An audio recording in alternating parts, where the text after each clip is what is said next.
Našo inovacijo naredi drugačno dejstvo, da je to v bistvu nekaj novega v energetiki danes. Predvsem je to odgovor na aktualne spremembe in to v bistvu pač pomeni, da noben se še ni tega dotaknil na tak način.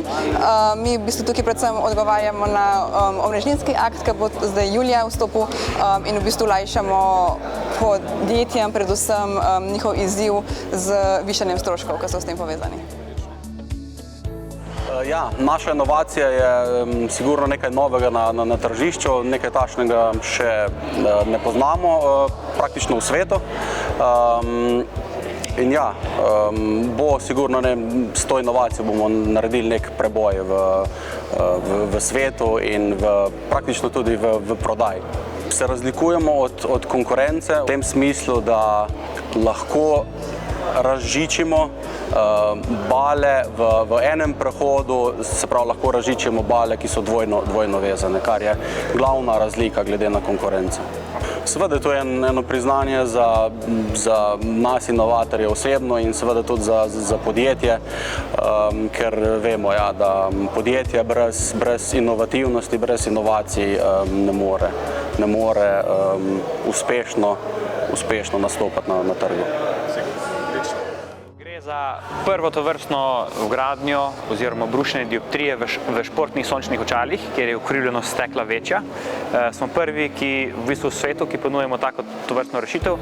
Do sedaj so se uporabljala za rešitev dioptrije v športnih sončnih očalih taki inserti na zadnji strani oziroma izvrtine.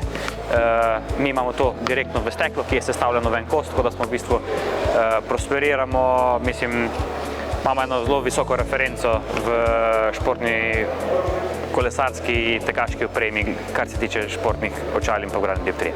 Pomeni v bistvu eno priznanje, da gremo v pravo smer, da podjetje raste in da se lahko komot postavimo ob bok večjim znamkam in pa večjim podjetjem.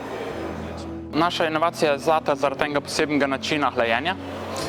To hlajenje je v bistvu vrtinčenje z vrtinčenjem zraka. To je prvič, da smo kaj takega opazili na Zemlji, v bistvu, da se to uporablja na vlakih, na zavornih diskih za vlake. Zaradi tega je to inovacija. Je pa s tem prehranjenega izjemno velike energije, torej do 60% energije se prihrani z uporabo tega sistema.